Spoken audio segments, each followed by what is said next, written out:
right, church, it is Bible study time, and that means we are going to jump into Judges again. This time, when we jump into Judges, we're going to be going into a new story about a man many of you have heard about before. This is one of those judges that really has risen to fame in our culture, a name named Samson. So let's go ahead and jump into the birth of Samson, chapter 13 of Judges. Again, the Israelites did evil in the Lord's sight. So the Lord handed them over to the Philistines, who oppressed them for 40 years. So how do we begin? We begin the way we've seen with other judges' stories. We see that the people had a judge, did well, then the judge dies, they start to do evil again, they pray to God, God says well, then they come back to God, they do well, a judge rises up, it teaches them, trains them, the judge dies, people do bad again. This is what we call that cycle of judges, right? So again, the Israelites did evil in the Lord's sight. So the Lord handed them over to the Philistines, who oppressed them for 40 years. Remember that name, the Philistines, because we're going to see how that plays out. Verse 2, in those days a man named Manoah from the tribe of Dan lived in the town of Zorah. His wife was unable to become pregnant, and they had no children. In the Bible, it's very important to notice when women are barren, they are, God opens the womb, or God can close the womb. Hold on just a second. Sorry about this. So God has the ability to make the womb open for women, and in doing so is a moment of an important birth. We see that throughout the Bible. We see it with Elizabeth. We see it with Abraham's wife Sarah. Anytime that you see a woman who is able then to have a child, pay attention to that child. So it says here, they had no children until verse 3, the angel of the Lord appeared to Manoah's wife and said, even though you have been unable to have children, you will soon become pregnant and give birth to a son. Okay, very similar like we've seen other announcements from angels to women to become pregnant. So be careful, though, this is where it changes. So be careful, you must not drink wine or any other alcoholic drink, nor eat any forbidden food. You will become pregnant and give birth to a son, and his hair must never be cut, for he will be dedicated to God as a Nazirite from birth. He will begin to rescue Israel from the Israelites. What does that mean? So remember, we are in Judges chapter 13. This is where things are going to change because we're going to learn about the Nazirite vow.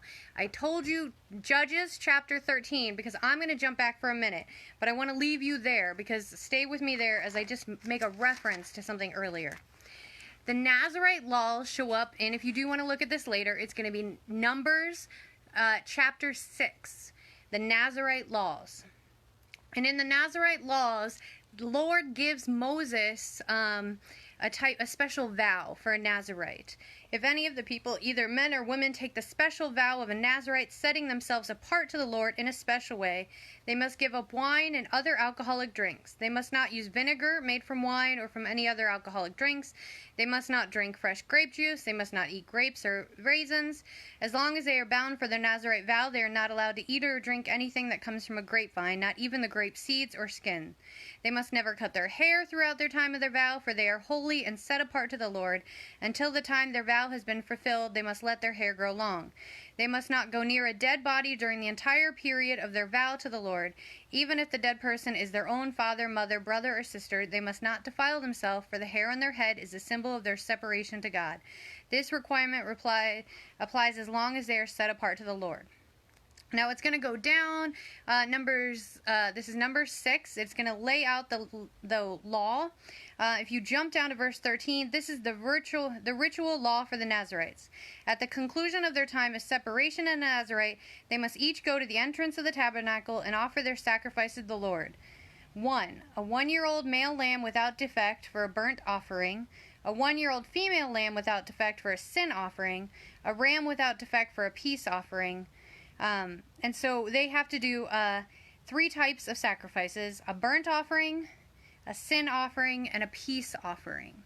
Now the value of this is that if they continue this Nazirite life, if they've done these vows, they're seen to be sinless, so no alcohol, no death touches them. All of this is to make them pure. And if they follow this vow and then they do these sin offerings, they'll get special gifts from God. Now, there are two in the Bible that we think about in the Old Testament. Yes, John the Baptist is sometimes seen to have some of these qualities, but it's very clear there are two in the Old Testament that we know that is listed as Nazirites. Samson is going to be the famous one we're going to study now, but also Samuel, whose mother also had trouble having birth.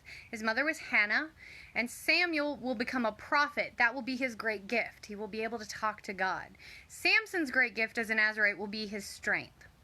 So what you're seeing in Judges is a reference to this older idea, this older tradition of the Nazirites. They're not very popular.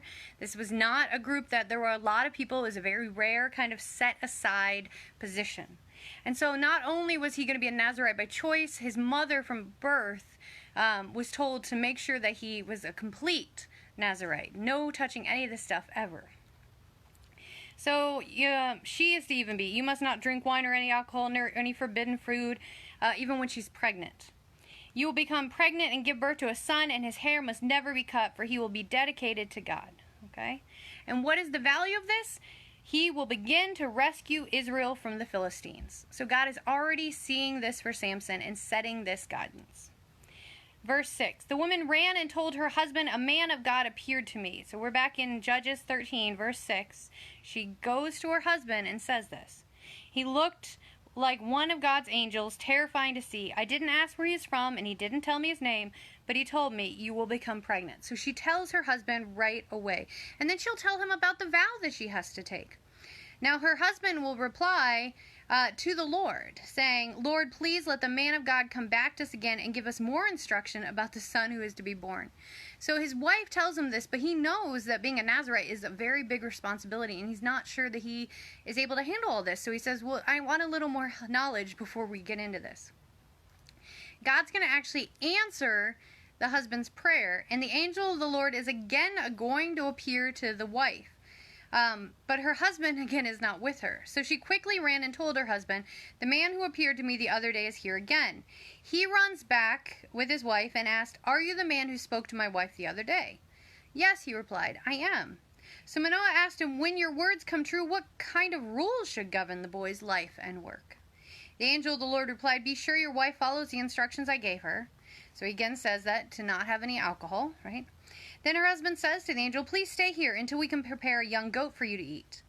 The angel says, I will stay, but I will not eat anything. However, you may prepare a burnt offering as a sacrifice to the Lord. Manoah hadn't realized, and it tells us that it is an angel of the Lord that has come to them.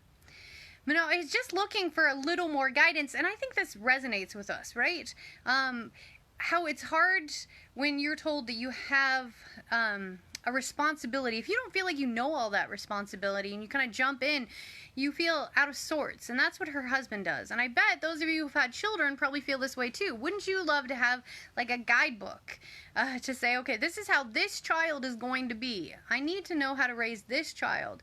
Because there are plenty of children guidebooks, but not everyone fits every child. And most children don't fit any of them, right? People are unique.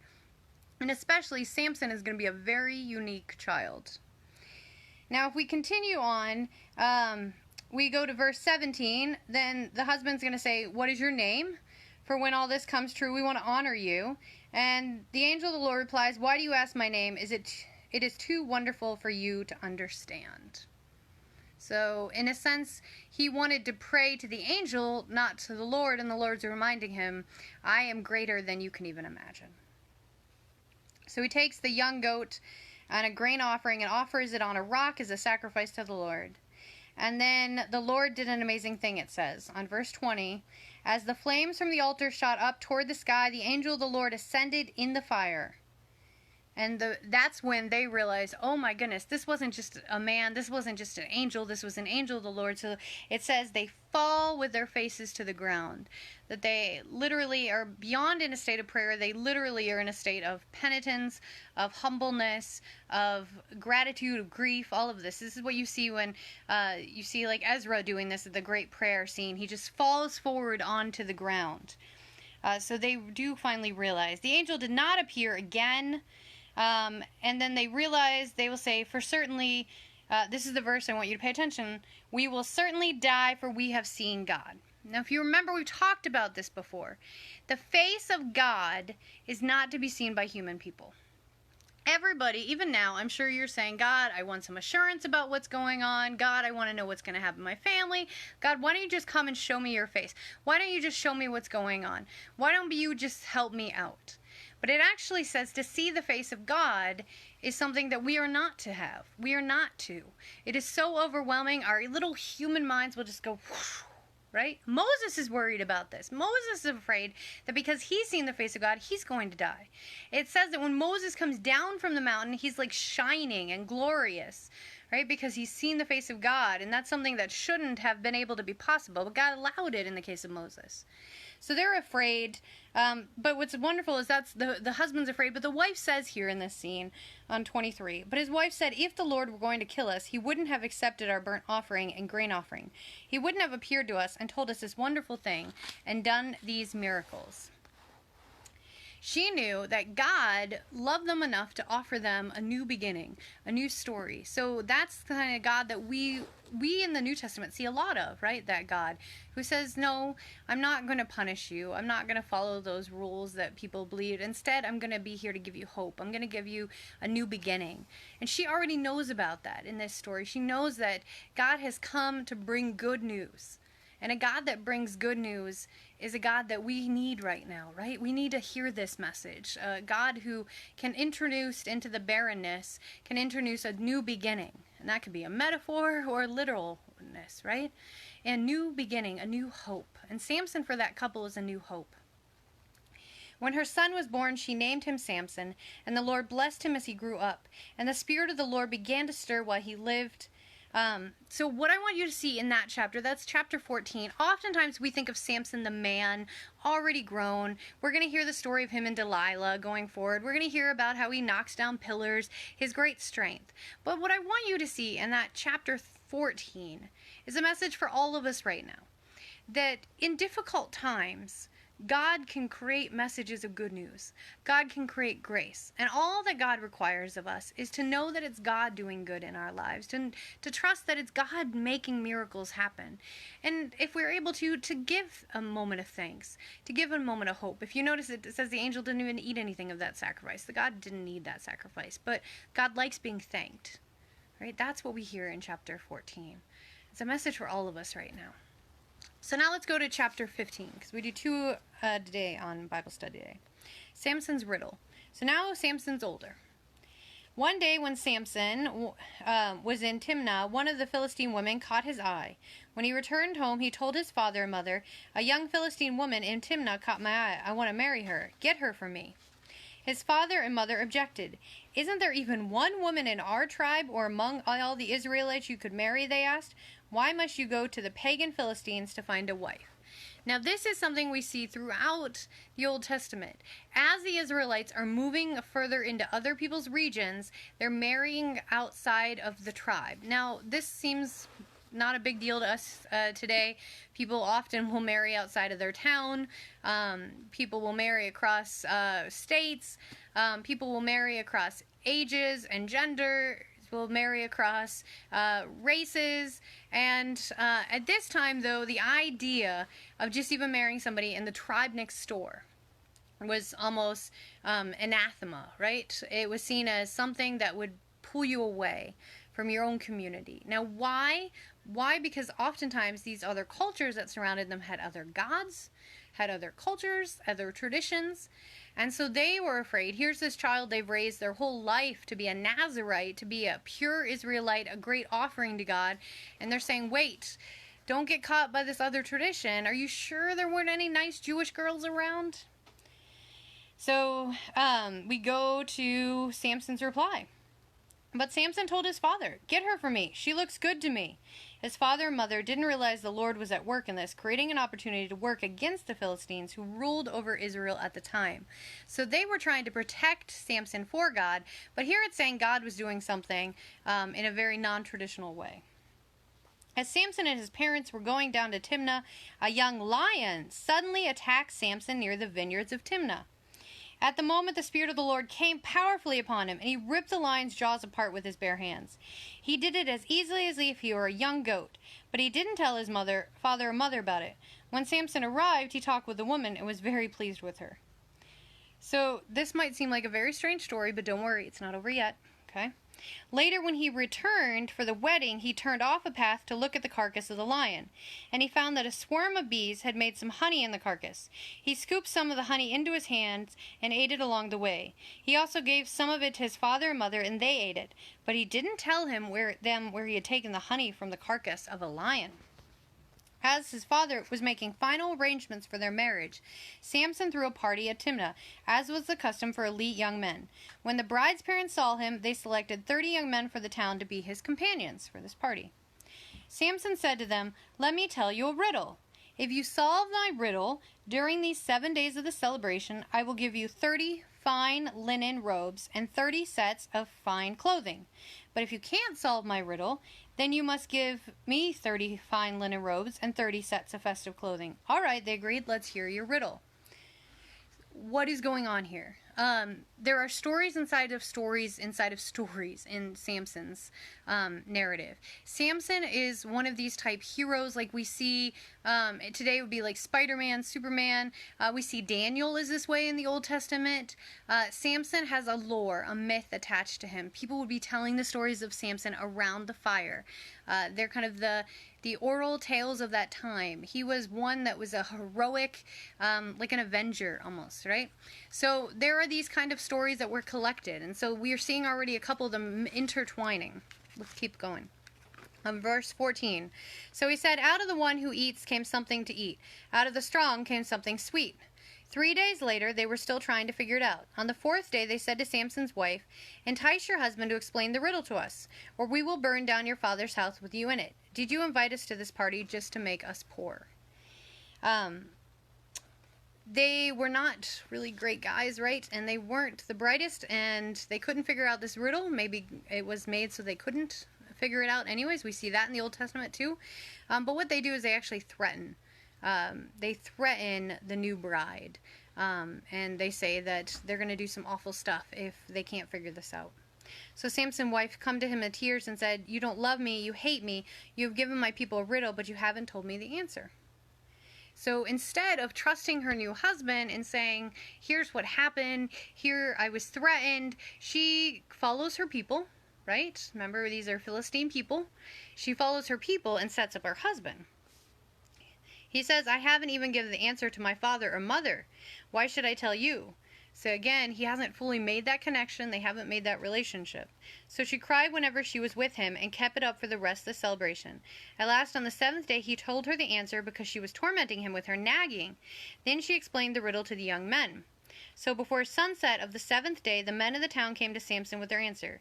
"What is sweeter than honey? What is stronger than a lion?" Samson replied, ready for this?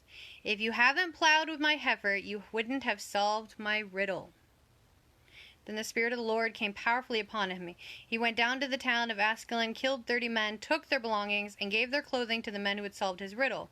But Samson was furious about what had happened, and he went back to live with his father and mother. So his wife was given in marriage to the man who had been Samson's best man at the wedding. How many of you remember this story? We often remember Samson's relationship with other women, but this was the first one that he loved. This was that Philistine woman that he saw and he thought would be his wife, and his family set it up and they were having this marriage, but there was something missing in this relationship, and it was trust, right? They had no trust on either side. He knew, because he had told her what had happened, that he knew she was the result of the way that the men figured it out. What is the message of this story? It's a very kind of strange story, isn't it? But let's think about it. So first, he's using his strength. He uses his strength to kill the lion, right? For him, it's as easy as a goat. That shows us a little bit about the power that he received from his Nazirite vow. But out of death can come what? That notion of honey, right? Out of the death of the lion, it says that a swarm of bees has made honey in the carcass.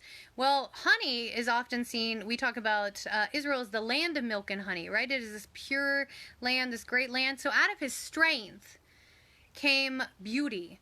Out of his power, out of death came life. Right, so there are all these kind of metaphors, and you can look this up. There are lots of translations or understandings, just like anything else. It's a type of parable. If you have some others, we can maybe even talk about them next week when we meet back up for a minute to see if any of you found anything else that you find interesting about this. So there are different ways to translate what happens here. But the important thing is how this riddle is used by the people around it. In the Old Testament, dream interpretation or riddle interpretation is very important to see how God is working. We see this with Joseph. Now, Joseph is, remember, he's the one with the amazing Technicolor dream coat, right? His brothers send him into slavery in Egypt. Well, while he's in Egypt, the king has this dream that nobody can interpret. Even the greatest dream interpreters can't interpret it. And he believes, okay, they tell him nobody can interpret it, but God gives Joseph the ability to do it. God gives him something that nobody else can do. And so what we see here is Samson has that same kind of setup. Nobody should be able to interpret this riddle. It's something he created. It's out of his mind. And yet, he realized when he shared it with his wife that didn't stay with his wife, that she told exactly back to the Philistines what he had told her. And so we see here, in a sense, is her unworthiness for this man with the Nazirite vow. And also, we see that God was at play into this, right? If she had trusted him, it would have been a different thing. Now, what can we learn from this? There's a lot in this story. But one thing we can learn is about trust in God and trust in each other. If instead of handling this situation, everybody had just gone to the person and say, hey, those men had said, I don't think this is a riddle that we can figure out. I don't think this is fair, Samson. I think you've set us up. It might have done a different story. If the wife had said, Samson, these men have set me up. They've threatened me. They've threatened my family. It might have gone a different way. Even if Samson had said, I know that you're being set up. I'm going to tell you the riddle. Or when the men come to him and he realizes his wife, instead, if he had gone to her, it might have been a different story. We do this a lot, don't we, as humans? We think we know what's happening instead of asking, okay, what is really happening? Instead of getting mad or upset, if we just sat down and said, where's this coming from? How can we work through it? Or if we trusted the other person a little bit more, we could work through it together. So I think there's something in here for all of us to think about what it means to have a true relationship. Samson doesn't have this relationship go anywhere, and he's going to have trouble with women throughout his whole life. As blessed as he is, as much as he has that great vow from life, he's not, kept from pain. Right? Hear that? Even though he's devoted to God, he's given to God, it doesn't mean he doesn't have things he messes up a lot. And there's a message in that for us too, right? God is a God that gives us opportunities, though, to work through. There were many times in that story where they could have just done something different and changed the whole story. All right, I know that was a lot to think about, so process it. Come back if you have any thoughts on it. But remember, there are messages in these Bible stories from Judges so long ago that we can hold today. In this one today, it was about trying to think about what God's looking for, trying to be the kind of person that has healthy relationships. And we live in a time where it's hard to see the good news, and it's a reminder to us that there is good news all around. Like his mother said, God is bringing us good news into a barren time. All right, friends, have a great day.